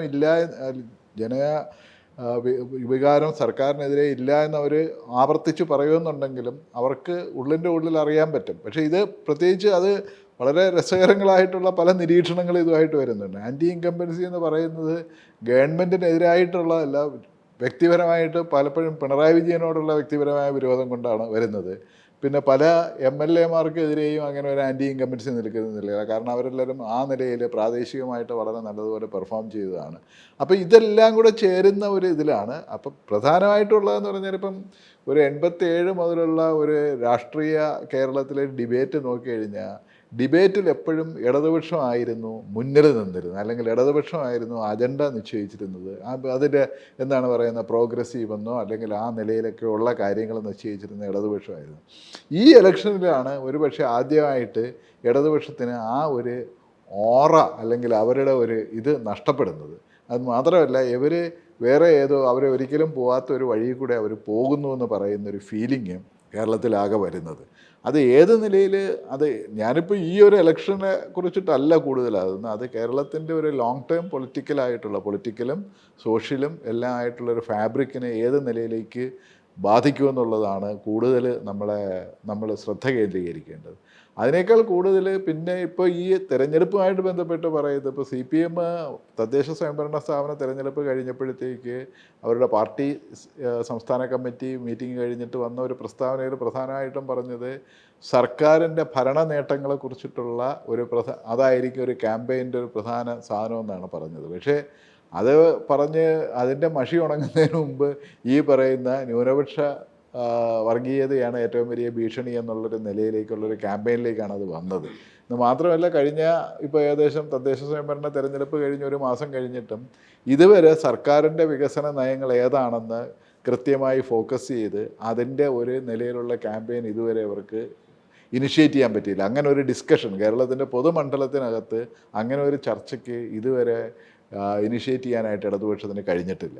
അപ്പം ആ നിലയിൽ എങ്ങനെയാണ് അവരിനി അടുത്ത വരാനിരിക്കുന്ന ദിവസങ്ങളിൽ എങ്ങനെ ആ നിലയിലേക്ക് ചർച്ച മാറ്റുമോ അതിനെക്കുറിച്ചിട്ട് ഒക്കെ അനുസരിച്ചിട്ടായിരിക്കും അവർക്ക് എന്തായാലും ഇപ്പോഴത്തെ അവരുടെ ഒരു രാഷ്ട്രീയമായിട്ടുള്ള ഒരു മേൽക്കൈ ഇല്ലായ്മയെ അവർക്ക് പരിഹരിക്കാൻ പറ്റുക. എനിക്ക് തോന്നുന്നു അതിനുള്ള സമയം ഇനിയില്ല എന്നുള്ളതാണ്. കാരണം യഥാർത്ഥ ഇലക്ഷൻ എനിക്ക് തോന്നുന്നു ഇപ്പോൾ ഒരു കഷ്ടിച്ചൊരു 75-80 ദിവസമേ ഉള്ളൂ ഇലക്ഷൻ്റെ. ഏപ്രിൽ സെക്കൻഡ് വീക്കിലെ ഇലക്ഷൻ നടക്കുമെന്നാണ് ഇപ്പോൾ നമുക്ക് മനസ്സിലാക്കാൻ കഴിയുന്നത്. അപ്പോൾ കാരണം മെയ് മാസത്തിൽ കൗണ്ടിങ്ങിൻ്റെ സമയം മിക്കവാറും ഒരു ഏപ്രിൽ 10-15 ഇടയ്ക്കുള്ള ഒരു ദിവസങ്ങളിൽ ഇലക്ഷൻ വോട്ടെടുപ്പ് നടന്നേക്കാം എന്നാണ് ഇപ്പോൾ നമുക്കുള്ള അനുമാനം. അപ്പോൾ കഷ്ടിച്ചൊരു 80 ദിവസം 90 ദിവസമേ ഉള്ളൂ ഇനിയുള്ള. ആ 90 ദിവസത്തിൽ രാഷ്ട്രീയത്തിൽ ഒരു മാജിക്കും കാണിക്കാൻ ഒരാൾക്കും കഴിയില്ല. അത് പിണറായി വിജയനല്ല, നരേന്ദ്രമോദിക്കല്ല, ആർക്കും കഴിയില്ല. കാരണം അതങ്ങനെയാണ് രാഷ്ട്രീയത്തിൻ്റെ സ്വഭാവം. അതല്ലെങ്കിൽ പെട്ടെന്നൊരു മൂവ്മെൻറ്റ്, ഇപ്പോൾ പണ്ട് രാജീവ് ഗാന്ധി വധമൊക്കെ നടന്ന പോലത്തെ അങ്ങനെ എന്തെങ്കിലും ഒരു സംഭവങ്ങൾ ടിസ്റ്റ് വന്നാൽ മാത്രമേ പെട്ടെന്നൊരു ചേഞ്ച് ആളുകളുടെ ഈ ചിന്തഗതിയിൽ വരുള്ളൂ. അതല്ലാതെ ഒരു രാഷ്ട്രീയ മാറ്റം, സർക്കാർ ഇടപെട്ടൊരു രാഷ്ട്രീയ മാറ്റമൊന്നും ജനങ്ങൾക്കിടയിൽ ഉണ്ടാക്കാനുള്ള പര്യാപ്തമായ സമയമല്ല ഇത്. അപ്പോൾ അതുകൊണ്ടാണ് സേതു പറഞ്ഞ ആ ഒരു പോയിന്റ് ഇതാണ്. ഈ വികസനത്തെ CPM അഡ്രസ്സ് ചെയ്യാത്ത അതുകൊണ്ടാണ്. വികസനത്തെ അഡ്രസ്സ് ചെയ്ത് ആളുകളെ കാര്യം മനസ്സിലാക്കി വരുമ്പോഴത്തേക്ക് സമയം കടന്നു പോകും. നമുക്ക് എപ്പോഴും അതാണ് വികസനം. നമ്മളൊരു കാര്യം പദ്ധതി കൊണ്ടുവന്ന് നടപ്പിലാക്കിയത് എത്ര പേർക്ക് പ്രയോജനം ഉണ്ടായിരുന്ന ആളുകളെ ബോധ്യപ്പെടുത്തുന്നത് വലിയ ടാസ്ക്കാണത്, ഒരു പ്രോസസ്സിംഗ് ആണ്. അതിനുള്ള സമയമില്ല. അപ്പോൾ എന്താണ് വോളറ്റൈലായിട്ടുള്ള എന്ന് വെച്ചാൽ പെട്ടെന്ന് രക്തം തിളയ്ക്കുന്ന കാര്യങ്ങളിലേക്ക് വൈകാരികമായിട്ട് പോകാന്നുള്ള. അതാണ് ഇപ്പോൾ ഈ സുകുമാരൻ നായരും വെള്ളാപ്പള്ളിയും ചെയ്തത് അത് തന്നെയാണ്. കൃത്യമായിട്ട് എന്താണ് ഇടതുപക്ഷത്തിൻ്റെ ഓപ്പറേഷൻ എന്നുള്ളത് അതിനെ കൃത്യമായിട്ട് അവർ പൊലിപ്പിച്ച് കൊടുത്തതാണ്. അല്ലെങ്കിൽ അവർക്കറിയാം എന്താണ് ഇടതുപക്ഷം ആഗ്രഹിക്കുന്നുള്ളത്. അതുകൊണ്ട് മാത്രമാണ് ഈ ഒരു വിഷയം നിരന്തരമായിട്ട് രണ്ട് സമുദായ നേതാക്കളും ഉയർത്തുന്നത് എന്ന് വെച്ചാൽ ആളുകളെ വികസനം അല്ലെങ്കിൽ സർക്കാരിൻ്റെ പ്രവർത്തനം, ആൻറ്റി ഇൻകംബൻസി ഇത് മൂന്നിലും തളച്ചിടാതെ ഇവർ ചർച്ച വഴിമാറ്റി കൊണ്ടുപോകുക എന്നുള്ളതാണ് ഇടതുപക്ഷത്തിൻ്റെ ലക്ഷ്യം. ഈ തെരഞ്ഞെടുപ്പ് കഴിയും വരെ ഈ ചർച്ച ഇവരിങ്ങനെ വഴിമാറ്റി കൊണ്ടുപോയിരിക്കും. കാരണം സർക്കാരിൻ്റെ വിലയിരുത്തലിനെക്കുറിച്ച് അല്ലെങ്കിൽ സർക്കാരിൻ്റെ പ്രവർത്തനങ്ങളെക്കുറിച്ച് ഈ പറയുന്ന വികസന പദ്ധതികളെക്കുറിച്ചൊക്കെ ചർച്ച വന്ന് അതിനെക്കുറിച്ചൊരു കൺക്ലൂഷൻ എത്താൻ ഒരുപാട് സമയം എടുക്കുന്നത് അവർക്ക് തന്നെ അറിയാം. അപ്പോൾ അതുകൊണ്ട് ആ ഒരു പൊളിറ്റിക്കലായിട്ടുള്ള പ്രയോജനം അഡ്വാൻറ്റേജ് അവർക്കില്ല. അപ്പോൾ എപ്പോഴും ജനങ്ങളെ ഡിസ്റ്റർബ് ചെയ്യുന്ന ഇത്തരം കാര്യങ്ങളുണ്ട്. കാരണം ഈ വർഗീയത ജാതീയത എന്ന് പറഞ്ഞാൽ നമ്മുടെ മൈൻഡിൽ കയറി കഴിഞ്ഞാൽ പിന്നെ നമ്മളെ ഡിസ്റ്റർബ് ചെയ്തുകൊണ്ടിരിക്കും. അതാണ് ഇതിൻ്റെ വിശ്വത. അത് എല്ലാ സാധനവും പറഞ്ഞിട്ട് അവസാനം അത് മാത്രം ചർച്ച ചെയ്തുകൊണ്ടിരിക്കും. അതാണ് ഇതിൻ്റെ ഒരു പ്രത്യേകത ഉള്ളത്. അപ്പോൾ നിരന്തരമായിട്ട് ഈ വർഗീയത ജാതീയത അല്ലെങ്കിൽ ഇത്തരം കാര്യങ്ങൾ ചർച്ച ചെയ്ത് അപ്പോൾ എന്താ സംഭവിച്ചാൽ UDFിനെയും അതിലേക്ക് കൊണ്ടുവരണം. കാരണം അതല്ലെങ്കിൽ എന്ത് ചെയ്യും, UDF എന്ത് ചെയ്യും, ഈ പറഞ്ഞ സർക്കാരിൻ്റെ വികസന പ്രശ്നങ്ങളിലേക്ക് ജനങ്ങളെ ശ്രദ്ധ തിരിക്കും, ആ സർക്കാരിൻ്റെ അഴിമതികളെ കുറിച്ച് ചർച്ച ചെയ്യും, ഇത് അല്ലെങ്കിൽ ശബരിമല സ്വർണ്ണക്കളി ഇതിനെക്കുറിച്ചെല്ലാം പ്രതിപക്ഷം ചർച്ച ചെയ്യും. അപ്പോൾ പ്രതിപക്ഷം അതിനെക്കുറിച്ച് ചർച്ച ചെയ്യാതിരിക്കണം എന്ത് ചെയ്യണം, അവരുടെ ഡിഫൻസീവിലാക്കാൻ ഇതിനകത്തേക്ക് കൊണ്ടുവരണം. അപ്പോൾ എന്ത് ചെയ്യും, ഈ സമുദായ നേതാക്കളായിട്ടുള്ള പ്രതിപക്ഷവും സമുദായ നേതാക്കളും നമ്മൾ ഏറ്റുമുട്ടലിൽ ഈ കേരള രാഷ്ട്രീയം തെരഞ്ഞെടുപ്പ് കഴിയും വരെ കുടുങ്ങി കിടക്കണമെന്നുള്ള ആഗ്രഹത്തിലാണ് യഥാർത്ഥത്തിൽ CPM-ഉം ഈ പറഞ്ഞ പിണറായി വിജയനല്ല ഇത്തരത്തിൽ കരുക്കൾ നീക്കുന്നത്. ഇതെല്ലാം തന്ത്രപരമായ നീക്കങ്ങളാണ്. അല്ലാണ്ട് ഇത് ആൻറ്റി ഇൻകമ്പൻസി ഉണ്ടെന്ന് മറ്റാരെക്കാൾ നന്നായിട്ട് CPM-ന് അറിയാം, പിണറായി വിജയനും അറിയാം, പ്രതിപക്ഷത്തിനും അറിയാം. പക്ഷേ ആൻറ്റി ഇൻകമ്പൻസിയെക്കുറിച്ച് ചർച്ച ചെയ്യുമ്പോൾ, വികസന രാഹിത്യത്തെക്കുറിച്ച് ചർച്ച ചെയ്യുമ്പോൾ, അല്ലെങ്കിൽ പിൻവാതിൽ നിയമനത്തെക്കുറിച്ച് ചർച്ച ചെയ്യുമ്പോഴത്തേക്കും അത് ഇങ്ങനെ ജനങ്ങളിടയ്ക്ക് തിളയ്ക്കുമ്പോൾ ഉണ്ടാകുന്ന ഒരു ഡിസഡ്വാൻറ്റേജ് CPM കാണുന്നുണ്ട്. പക്ഷേ അതില്ലാതെ നേരെ ഇത് മാത്രം ചർച്ച, വെള്ളാപ്പള്ളി സുകുമാരൻ നായർ, സമസ്ത, കാന്തപുരം ചർച്ച ചെയ്ത് കഴിഞ്ഞാൽ പിന്നെ ഈ പറയുന്ന പോലെ നമ്മളറിയാം, മതം വന്ന വിശപ്പ് പോലും മറക്കും. കാരണം അതാണ് മനുഷ്യൻ്റെ പൊതുവെ ഇന്ത്യ പോലുള്ള രാജ്യത്തിന് മതം നിന്ന് ജീവിക്കുന്ന രാജ്യമായതുകൊണ്ട് മതത്തിൻ്റെ കാര്യം വരുമ്പോൾ അവൻ്റെ വിശപ്പാവൻ മറക്കും. കാരണം പിന്നെ അവൻ്റെ കൂട്ടത്തിലുള്ള ആൾക്കാരായിരിക്കും അവൻ്റെ അല്ലയിൽ വരിക. അപ്പോൾ അതുകൊണ്ട് തന്നെ അങ്ങനെ വരുമ്പോൾ എന്താ സംഭവിക്കുന്നത് വെച്ചാൽ ഇത് ഈ ഇലക്ഷൻ കഴിയുന്നവരെ ഈ ഒരു ചർച്ച നീണ്ടു പോകണമെന്നാണ് ഇന്നത്തെ ഈ ഒരു സാഹചര്യത്തിൽ വെച്ചിട്ട് നോക്കുകയാണെന്നുണ്ടെങ്കിൽ ഒരു കൗണ്ടർ കൺസോളിഡേഷൻ, ഇപ്പം അല്ലെങ്കിൽ ഒരു ഹിന്ദു കൺസോളിഡേഷൻ എന്തെങ്കിലും നിലയിൽ LDF-ന് അനുകൂലമായിട്ട് വരാൻ സാധ്യതയുണ്ടോ? LDF-ന് അനുകൂലമായിട്ട് അത് വരാൻ സാധ്യതയില്ല. പക്ഷേ ഒരു ഹിന്ദു കൺസോളിഡേഷൻ, സൈലൻറ്റ് കൺസോളിഡേഷൻ നടക്കുന്നുണ്ട്. പക്ഷേ മുസ്ലിം കൺസോളിഡേഷൻ വിസിബിളാണ്. കാരണം അത് ഈ സോഷ്യൽ മീഡിയ കൂടെയും ഒച്ചപ്പാടിലൂടെയും നമുക്കറിയാൻ കഴിയും. കാരണം ആ കമ്മ്യൂണിറ്റിയുടെ ഒരു സ്വഭാവം അനുസരിച്ച്, ക്യാരക്ടർ അനുസരിച്ചിട്ട് അവരുടെ കൺസോളിഡേഷൻ പെട്ടെന്ന് ആൾക്കാർ തിരിച്ചറിയാൻ പറ്റും. ഈ ഹിന്ദു ക്രിസ്ത്യൻ കൺസോളിഡേഷൻ അങ്ങനെയല്ല, അത് സൈലൻ്റ് ആയിരിക്കും. അപ്പോൾ ഈ വെള്ളാപ്പള്ളി നടേശനെതിരെ പ്രതിപക്ഷ നേതാവ് സമസ്തയുടെ അല്ലെങ്കിൽ കാന്തപുരത്തിൻ്റെ വേദിയിൽ വെച്ച് പറഞ്ഞ ആ ഒരു വിഷയം മുസ്ലിം വിഭാഗങ്ങളെ വളരെയധികം സന്തോഷിപ്പിച്ചുള്ള യാഥാർത്ഥ്യമാണ്. എന്നാൽ മറ്റു വിഭാഗങ്ങൾ, പ്രത്യേകിച്ച് നായർ, ഈഴവ വിഭാഗങ്ങളെയും ക്രൈസ്തവ വിഭാഗങ്ങളെയും ഒരു പരിധി വരെയും അവർ ആലോചിക്കുന്നത് ഈ ഒരു സമുദായ നേതാവിനെതിരെ വേറൊരു സമുദായത്തിൻ്റെ ഒരു വേദിയിൽ നിന്ന് ഇത്ര മോശമായ അഭിപ്രായ പ്രകടനം നടത്തേണ്ടിയിരുന്നു എന്നുള്ള ചോദ്യമാണ് ഇവരെ ഉയർത്തുന്നത്. കാരണം നമ്മളൊരു കാര്യം മനസ്സിലാക്കണം, ഈ തിരുവനന്തപുരത്ത് ഉത്തരക്കണ്ടത്ത് VD സതീശൻ ഈ വെള്ളാപ്പള്ളിക്കെതിരെ അന്ന് മുഖ്യമന്ത്രി പ്രസംഗത്തിന് ശേഷം പറഞ്ഞതിൻ്റെ പിറ്റേ ദിവസമാണ് വെള്ളാപ്പള്ളി രംഗത്ത് വന്നു. വെള്ളാപ്പള്ളിയെ കഴിഞ്ഞ 15 വർഷമായിട്ട് 10 വർഷമായിട്ട് ഒരിക്കലും പിന്തുണയ്ക്കായിരുന്ന സുകുമാരൻ നായർ തൊട്ടടുത്ത ദിവസം വന്നു. അപ്പോൾ ഇതെല്ലാം ചെയിൻ ഓഫ് ആക്ഷനാണ്. കാരണം വെള്ളാപ്പള്ളി നടേശൻ ജീവിച്ചിരിക്കുമ്പോൾ SNDP NSS ഐക്യം യാഥാർത്ഥ്യമാകില്ലെന്ന് പരസ്യമായി പ്രഖ്യാപിച്ചാലും സുകുമാരൻ നായർ പരസ്യമായി അദ്ദേഹം പലതവണ പ്രഖ്യാപിച്ചു. പക്ഷേ പിറ്റേ ദിവസം, വെള്ളാപ്പള്ളി പറഞ്ഞതിൻ്റെ പിറ്റേ ദിവസം വെള്ളാപ്പള്ളി ഈ നടേശനെ പൂർണ്ണമായും പിന്തുണച്ചുകൊണ്ടാണ് സുകുമാരൻ നായർ രംഗത്ത് വന്നത്. കാരണം VD സതീശൻ പിണറായിയുടെ കാറിൽ വെള്ളാപ്പള്ളി കയറിയതിനെ പറഞ്ഞപ്പോൾ അദ്ദേഹം കാറ് കാണാത്ത ആളാണെന്ന് വളരെ ബഹുമാനപൂർവ്വമാണ് ഈ സുകുമാരൻ നായർ പറഞ്ഞത്. അപ്പോൾ അത്തരത്തിലൊരു കൺസോളേഷൻ അവർ കൊണ്ടുവന്ന് എത്തിക്കുന്നുണ്ട്. UDF-നെതിരായിട്ടല്ല, അവിടെയാണ് അതിൻ്റെ പൊളിറ്റിക്സ് എന്ന് പറയുന്നത്. അത് UDF-നെതിരായിട്ടുള്ള കൺസോളേഷൻ അല്ല. UDF അധികാരത്തിൽ വരുമ്പോഴും ഇവർ ആഗ്രഹിക്കുന്ന ചില കാര്യങ്ങൾ അതിൻ്റെ ഉള്ളിൽ നടക്കണം. കാരണം കോൺഗ്രസ് ഹൈക്കമാൻഡിൻ്റെ ഒരു സംഭവം എന്ന് വെച്ചാൽ, കോൺഗ്രസിൻ്റെ ഉള്ളിൽ നിൽക്കുന്നവർക്കറിയാം, പ്രബല സമുദായങ്ങളെ വെറുപ്പിച്ചിട്ട് അവർ ഒരിക്കലും ഒരാളെയും കൊണ്ടുവരില്ല. കേരളത്തിൽ കോൺഗ്രസ് ഒരിക്കലും അതിൻ്റെ ക്രൈസ്തവ, ഈഴവ, മുസ്ലിം, നായർ വിഭാഗങ്ങളെ വെറുപ്പിച്ചുകൊണ്ട് ഒരിക്കലും ഒരു നേതൃത്വത്തെ അവർ കൊണ്ടുവരില്ല. അത് കോൺഗ്രസ് ഹൈക്കമാൻഡ് എക്കാലം അങ്ങനെയാണ്. കാരണം ഇവരെ ഒരുമിപ്പിച്ച് കൊണ്ടുപോകാൻ പോകുന്ന നേതൃത്വം വേണമെന്നാണ് എപ്പോഴും ഹൈക്കമാൻഡ് ആഗ്രഹിക്കുന്നത്. അപ്പോൾ ഹിന്ദു മതത്തിലെ 2 പ്രബല സമുദായ സംഘടനകൾ UDF-ലെ ഒരു നേതാവിനെതിരെ തിരിഞ്ഞാൽ പിന്നെ ആ നേതാവ് മറ്റേ മുഖ്യമന്ത്രി പോലത്തെ സ്ഥാനത്ത് എത്തുക എന്നുള്ള അത്ര എളുപ്പമല്ല. കാരണം ഇവരെ വെറുപ്പിച്ചുകൊണ്ട് ഒരിക്കലും ഹൈക്കമാൻഡ് തീരുമാനം എടുക്കില്ല. ഇത് നന്നായിട്ട് അറിയാവുന്ന ആൾക്കാർ തന്നെയാണ് ഈ വെള്ളാപ്പള്ളി സുകുമാരൻ നായരൊക്കെ. അതുകൊണ്ട് കൃത്യമായിട്ട് അവർക്ക് അടിക്കണം നീക്കാൻ സമയത്ത്. കാരണം വെച്ചാൽ ഹൈക്കമാൻഡിൻ്റെ മുന്നിൽ ഇപ്പോൾ ഇനി ഇലക്ഷൻ കഴിഞ്ഞാൽ UDF-ന് ഭൂരിപക്ഷം കിട്ടിക്കഴിഞ്ഞാൽ ഈ പ്രബല സമുദായങ്ങളെ എതിർപ്പിനെ മറികടന്ന് എങ്ങനെ ഒരാളെ കൊണ്ടുവരും, ഞാൻ പേരിൽ സൂചിക്കാനാണ്, എങ്ങനെ ഒരാളെ കൊണ്ടുവന്നാൽ അപ്പോൾ ഈ സമുദായങ്ങൾ ഉടക്കി നിൽക്കുകയും ചെയ്താൽ അത് വലിയൊരു ബുദ്ധിമുട്ടാകും. കാരണം വെച്ചാൽ ഈ കോൺഗ്രസിൻ്റെ MLA-മാരിൽ ഈ സമുദായ നേതാക്കൾക്ക് നല്ല സ്വാധീനമുണ്ട്. കാരണം ഈ 2 സമുദായ നേതാക്കൾക്കും ജയിച്ചു വരുന്ന MLA-മാരിൽ ഏതാണ്ട് ഒരു 50% കനത്ത സ്വാധീനം ഉണ്ടാകും. കാരണം കോൺഗ്രസിൻ്റെ MLA-മാർ കൂടുതൽ ജയിച്ചു വരുന്നത് ഈ പ്രബല സമുദായങ്ങളുടെ സ്വാധീന മേഖലയായ എറണാകുളത്തിനും തിരുവനന്തപുരത്തിനും ഇടയ്ക്കുള്ള കേന്ദ്രങ്ങളിൽ നിന്നാണ് കോൺഗ്രസിൻ്റെ MLA-മാർ വിജയിച്ചു വരുന്നത്. അവിടെ നിന്ന് പറഞ്ഞ UDF-ൻ്റെ MLA-മാർ ലീഗിൻ്റെ MLA-മാരാണ് മലബാറിൽ നിന്ന് വരുന്നത്. അവിടുത്തെ ഇത് ബാധകമല്ല.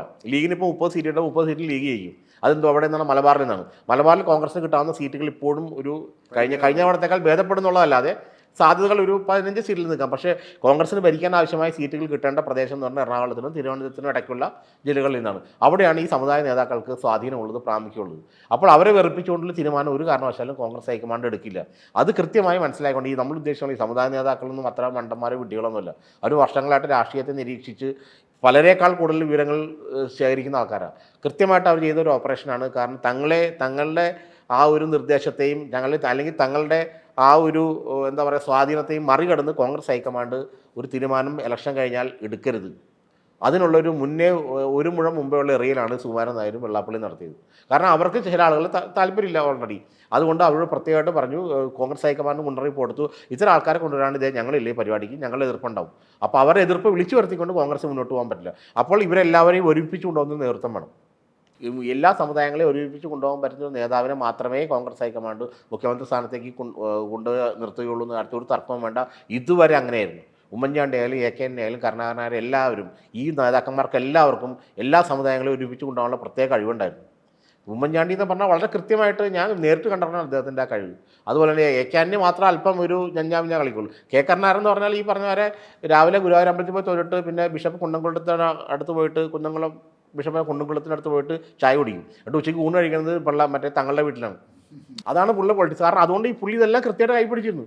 ഉമ്മൻചാണ്ടി അതുപോലെ തന്നെയായിരുന്നു. ഈ സംഭവമാണ് കോൺഗ്രസിൻ്റെ സംസ്കാരം, UDFൻ്റെ കോൺഗ്രസ് സംസ്കാരം. അത് വിട്ട് കളിച്ചൊരു വിപ്ലവകാരിയെ കോൺഗ്രസ് ഹൈക്കമാൻഡ് ഒരിക്കലും പ്രോത്സാഹിപ്പിക്കും ഏത് തിരഞ്ഞെടുപ്പ് ജയിക്കാനൊക്കെ. പക്ഷെ അത് കഴിഞ്ഞാൽ നമ്മൾ ഉദ്ദേശിക്കുന്ന പോലെ അത്ര എളുപ്പമല്ല കാര്യങ്ങളെന്നുള്ളതാണ് ഈ കോൺഗ്രസ് രാഷ്ട്രീയം മനസ്സിലാക്കുന്നവർക്ക് ഉറപ്പിക്കാൻ പറ്റുന്നത്. ഈ അടുത്ത ഇത് നമ്മൾ സംസാരിക്കുന്ന എല്ലാ ഡിബേറ്റുകളുടെയും കൂട്ടത്തിൽ വരുന്ന ഒരു സാധനമാണ് ഈ ന്യൂനപക്ഷ കൺസോളിഡേഷൻ എന്ന് പറയുമ്പോഴത്തേക്ക് പൊളിറ്റിക്കലി അതിൻ്റെ എക്സ്പ്രഷൻ കൂടുതലും വരുന്നത് മുസ്ലിം ലീഗ് UDFിലെ ഏറ്റവും വലിയ സമ്മർദ്ദ ശക്തിയായി മാറും. അത് ഇലക്ഷൻ വരെ അവർ വളരെ ഡീസൻ്റായിട്ടിരിക്കുകയും അല്ലെങ്കിൽ അങ്ങനെയാണ് അതിൻ്റെ ഒരു പറയുന്നത് അല്ലെങ്കിൽ ടോക്ക്. ഇലക്ഷൻ കഴിഞ്ഞിരുന്നാൽ അവർ വളരെ ശക്തമായിട്ടുള്ള അവരുടെ ഡിമാൻഡുകൾ അവർ വയ്ക്കുമെന്നും അങ്ങനെയുള്ളൊരു സാധനം അതായിരിക്കും UDF രാഷ്ട്രീയവും കേരള രാഷ്ട്രീയവും കാണാൻ പോകുന്നതെന്ന് പറയുന്നത്. എങ്ങനെയാണ് ശ്രീകുമാർ അത് നോക്കുന്നത്? അത് ഭയങ്കര രസകരമായ സംഭവം വെച്ചാൽ ഈ 2011 തെരഞ്ഞെടുപ്പിൽ ഒരു സീറ്റിൻ്റെ ഭൂരിപക്ഷത്തിലാണല്ലോ ഉമ്മൻചാണ്ടി കാര്യത്തിൽ വന്നത്. അന്ന് ലീഗാണ് അവസാന വാക്ക്. ലീഗാണ് യഥാർത്ഥത്തിൽ ആ മുന്നണിയും മന്ത്രിസഭയും നയിച്ചത്. ലീഗ് വിചാരിച്ചുകൊണ്ട് മാത്രമാണ് ഉമ്മൻചാണ്ടി അന്ന് മുഖ്യമന്ത്രിയായത്. അപ്പോൾ ലീഗ് 5 മന്ത്രിസ്ഥാനം ചോദിച്ചു. ഉമ്മൻചാണ്ടി അത് നൽകാമെന്ന് പറഞ്ഞു. പക്ഷേ ഉമ്മൻചാണ്ടി ഭയങ്കര ബുദ്ധി അതിനകത്ത് കാണിച്ചു. ലീഗ് പോലും ചിന്തിക്കാത്ത ഒരു ബുദ്ധിയിൽ അവരെ കുടുക്കിയിട്ടു. എന്താണെന്ന് വെച്ചാൽ ഈ ആദ്യം 4 മന്ത്രിമാരെ പ്രഖ്യാപിച്ചിട്ട് ഉമ്മൻചാണ്ടി പറഞ്ഞു പിന്നെ 5ാമത്തെ ഞാൻ തരാം, മന്ത്രിയാക്കാം. ഇത് നമുക്ക് ഡിസ്കസ് ചെയ്ത്, കാരണം എല്ലാവരും ഒന്നും അറിയണല്ലോ. ഉമ്മൻചാണ്ടിക്ക് അറിയാം ഇത് 5ാമത്തെ മന്ത്രിസ്ഥാനം ഡിസ്കഷനിലേക്ക് വരുമ്പോൾ ഇത് മൊത്തം അലമ്പാവുന്നുള്ളൂ. മൊത്തം അലമ്പായി വലിയ ചർച്ചകളായിട്ട് ഭയങ്കര വെടിതീർപ്പ്, ഭയങ്കര വിഷയങ്ങൾ, നാനാഭാഗത്തുനിന്ന് തീർപ്പ്. മറ്റേ ഈ വെള്ളാപ്പള്ളി അപ്പോഴത്തേക്കും മറ്റേ 3 കൂവാണ് കേരളം ഭരിക്കുന്നത്, കുഞ്ഞാലിക്കുട്ടി, കുഞ്ഞുമാണി, ആ രീതിയിലുള്ള ഒരു കുഞ്ഞാലിക്കുട്ടി, കുഞ്ഞുമാണി, കുഞ്ഞുഞ്ഞ്, ഈ 3 പേരാണ് ഭരിക്കുന്നത്. വെള്ളാപ്പള്ളി പിറ്റേ ദിവസം പോലെ അടിച്ചു തുടങ്ങി. ഇതെല്ലാം ഉമ്മൻചാണ്ടിയുടെ ബുദ്ധിയായിരുന്നു. അടിച്ചോടി ആകെ മൊത്തം അന്ന് KPC പ്രസിഡന്റായ രമേശ് ചെന്നിത്തല എതിർക്കുന്ന അവസ്ഥ വന്നു. അങ്ങനെ വന്നപ്പോഴത്തേക്കും ഒരു നിവൃത്തിയില്ല. അപ്പം ലീഗ് ഒന്ന് സംപ്രീതരായി. അവർ പെട്ടെന്ന് ഭയന്നു. എന്ത് ചെയ്യുന്നപ്പോഴത്തേക്കും ഉമ്മൻചാണ്ടി പറഞ്ഞു ഇത് കണ്ടില്ല, ഇത്രയും എതിർപ്പ് എനിക്കെതിരെ ഉണ്ട്, എന്നിട്ട് ഞാൻ നിങ്ങൾക്കൊരു മന്ത്രിസ്ഥാനം തരും എന്ന് പറഞ്ഞിട്ടാണ് ഉമ്മൻചാണ്ടി മന്ത്രിസ്ഥാനം കൊടുക്കുന്നത്. അതോടുകൂടി ഈ തലപൊക്കി വന്ന ലീഗ് ഉമ്മൻചാണ്ടിയുടെ കഷത്തിനിടയിലായി. അങ്ങനെയാണ് പുള്ളി, ഞാനത് വിസിബിളായിട്ട് കണ്ട് മനസ്സിലാക്കിയത്. കാരണം ലീഗിനെ പ്രതിസന്ധിയിലേക്ക് തള്ളി കൊണ്ടേ വിട്ടിട്ടാണ് ഈ 5ാമത്തെ മന്ത്രിസ്ഥാനം കൊടുക്കുന്നത്. അതോട് ലീഗ് മൂക്കും കുത്തി ഉമ്മൻചാണ്ടിയുടെ മുമ്പിൽ പോകും. പിന്നെ 5 വർഷം ലീഗ് അനങ്ങിയിട്ടില്ല. പക്ഷേ അന്ന് ലീഗിനുണ്ടായ ഡാമേജ് ഉണ്ടല്ലോ, അന്ന് UDFന് ആ 5ാമത്തെ മന്ത്രിസ്ഥാനം കൊണ്ട് ലീഗിനുണ്ടായ ഡാമേജാണ് യഥാർത്ഥത്തിൽ ഇന്ന് കേരളത്തിൽ CPM നിലനിർത്തുന്നത്. അന്ന് ലീഗിനെതിരെ ശക്തമായ ഈ ഭൂരിപക്ഷ കൺസോളിഡേഷൻ വന്നു. വലിയ തോതിലുള്ള എതിർപ്പ് വന്നു പല ഭാഗത്തും. സത്യത്തിൽ 5ാമത്തെ മന്ത്രിസ്ഥാനം കൊണ്ട് ലീഗിന് ഒരു ഗുണം ഉണ്ടായില്ല. അവരുടെ കയ്യിലുണ്ടായിരുന്ന വകുപ്പുകൾ വിധിച്ചു കൊടുക്കുക മാത്രമേ ചെയ്തുള്ളൂ. അല്ലാണ്ട് പ്രത്യേകിച്ച് ഒരു വകുപ്പ് ലീഗിന് കിട്ടിയില്ല. പ്രത്യേകിച്ച് ആ 5ാമത്തെ മന്ത്രിസ്ഥാനം കൊണ്ട് മുസ്ലിം സമുദായത്തിന് ലീഗിന് ഒരു ഗുണം ഉണ്ടായില്ല. പക്ഷേ ഇവരെ കടുംപിടുത്തം പിടിക്കുന്നവർ ഉമ്മൻചാണ്ടി സ്ക്രൂ കയറ്റി കൊടുത്തിട്ട് അവസാനം അലമ്പായപ്പോഴത്തേക്ക് ഇത് കൈ കൊടുത്തു.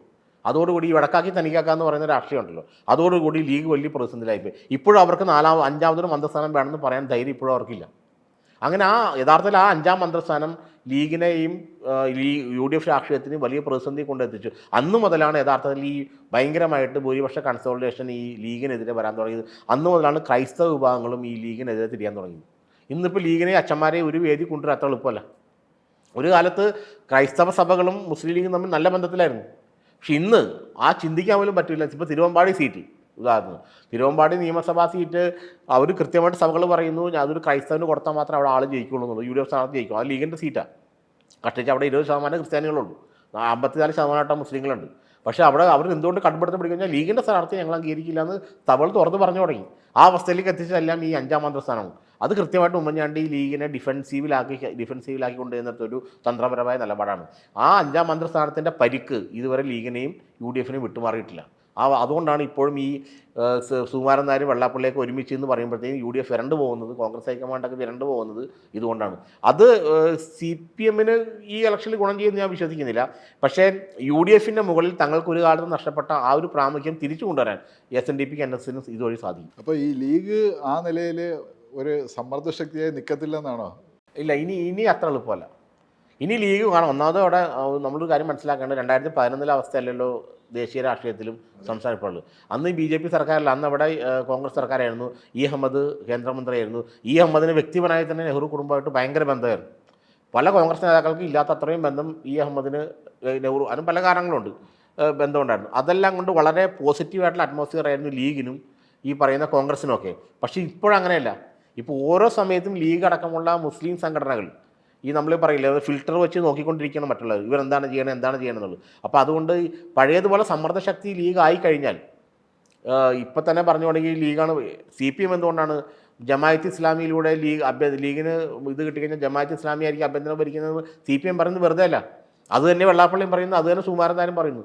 അപ്പോൾ പണ്ടത്തെ പോലെ ഇപ്പോഴത്തെ ഒരു ഹിന്ദു ഭൂരിപക്ഷം വളരെ കൺസോളിഡേറ്റഡ് ആയിട്ടുള്ള ഒരു പൊളിറ്റിക്കൽ ഫോഴ്സായിട്ട് നിൽക്കുകയാണ്. ചരിത്രത്തിൽ ഇതിന് മുമ്പില്ലാത്ത മണ്ഡലമുള്ള പൊളിറ്റിക്കൽ ഫോഴ്സാണ് യഥാർത്ഥത്തിൽ ഈ SNDP NS ഐക്യമെന്ന് പറയാൻ കാരണം എന്ന് വെച്ചാൽ ഈ ഒരു പൊളിറ്റിക്കൽ ഫോഴ്സിനെ ഉണ്ടാക്കുക എന്നുള്ള CPM തന്ത്രത്തിൻ്റെ ഭാഗം കൂടിയായിരുന്നു. അതിന് ഹിന്ദു ഭൂരിപക്ഷം പൊളിറ്റിക്കൽ ഫോഴ്സായിട്ട് നിന്നാൽ ഒരിക്കലും ലീഗിന് അവിടെ UDF അധികം കൈകാര്യം ചെയ്യാൻ പറ്റില്ല. 2011 പോലെയല്ല ഇപ്പോഴും. അപ്പോൾ പ്രത്യേകിച്ച് അവിടെ നരേന്ദ്രമോദിയുടെ അടുത്ത് BJP ഭരണം വരുന്നു, ഇവിടെ BJPക്ക് സീറ്റ് കിട്ടുന്നതുകൊണ്ട് തിരുവനന്തപുരം കോർപ്പറേഷൻ അവർ ഭരിക്കുന്നു. അപ്പോൾ ലീഗാണ് ഇപ്പോൾ ഡിഫൻസീവിൽ, മുസ്ലിം സമുദായം മൊത്തത്തിലുള്ള ഡിഫൻസീവിലാണ്, ലീഗും ഡിഫൻസീവിലാണ്. അപ്പോൾ അവർ പഴയതുപോലൊരു കളിക്ക് അവർ നിൽക്കില്ല. അപ്പോൾ പരമാവധി അവരെ നിയന്ത്രിച്ച് ഡിഫൻസീവിലാക്കി നിർത്തുക എന്നുള്ള തന്ത്രമാണ് ഇപ്പോൾ ഈ പറയുന്ന CPM NS SNDP. കാരണം വെച്ചാൽ ലീഗിന് അവർക്ക് ബേസിക്കലി താല്പര്യമില്ല, SNDPക്ക് NSനും ലീഗിന് താല്പര്യമില്ല. കാരണം അവരുടേതായ ചില കാര്യങ്ങളിൽ വലിയ പ്രശ്നങ്ങൾ അതിനകത്ത് വരുന്നവർക്കറിയാം. അത് നമ്മളുണ്ട്, ഇപ്പോൾ വിദ്യാഭ്യാസ സ്ഥാപനങ്ങളിലെ വിഷയങ്ങൾ അങ്ങനെയൊക്കെ വരുമ്പോൾ പല ഇഷ്യൂസും ഉണ്ട് അതിനകത്ത്. കാരണം ഇതെല്ലാം ഭയങ്കരമായ കോടികളുടെ സമ്പത്ത് മറിയുന്ന ഇടപാടുകളാണ് ഈ വിദ്യാഭ്യാസ സ്ഥാപനങ്ങൾ, എയ്ഡഡ് സ്ഥാപനങ്ങൾ, അതൊക്കെ ബന്ധപ്പെട്ട്. അപ്പോൾ നമുക്കിപ്പോൾ ഒരു 100 എയ്ഡഡ് മേഖലയിൽ 100 വേക്കൻസി അനുവദിച്ചു വെച്ചു. ആ വേക്കൻസി അനുവദിക്കുമ്പോൾ ലീഗിൻ്റെ അല്ലെങ്കിൽ ലീഗായിട്ട് ബന്ധപ്പെട്ട എയ്ഡഡ് സ്ഥാപനങ്ങളിൽ ഒഴിവുകൾ വരുമ്പോൾ മാത്രമേ ചിലപ്പോൾ അവർ അനുവദിക്കണം. അപ്പോൾ 70% വേക്കൻസി ചെയ്യപ്പെടുന്ന ലീഗ് അവരായിട്ട് ബന്ധപ്പെട്ട സ്ഥാപനമാണ്. അപ്പോൾ അത്രയും പണമാണ് പറയുന്നത്. അപ്പോൾ ഇവർക്ക് അത്രയും കുറയും. അങ്ങനെയുള്ള ഒത്തിരി വിഷയങ്ങൾ നമ്മൾ സാധാരണ മനുഷ്യനറിയാത്ത ഒത്തിരി വിഷയങ്ങളാണ് ഇതിനകത്ത് അന്തർലീനമാണ്. അതുകൊണ്ട് പഴയതുപോലെ ലീഗിനൊരു സ്വാധീന ശക്തി ഇനി വരുന്ന UDF സർക്കാരിൽ ഉണ്ടാവില്ല എന്നാണ് ഞാൻ കരുതുന്നത്. അത് ഉണ്ടാവുകയാണെങ്കിൽ അത് വലിയൊരു സോഷ്യൽ കോൺഫ്ലിക്റ്റിന് കേരളത്തിൽ കാരണമാകുന്ന കാര്യത്തിൽ തർക്കമില്ല.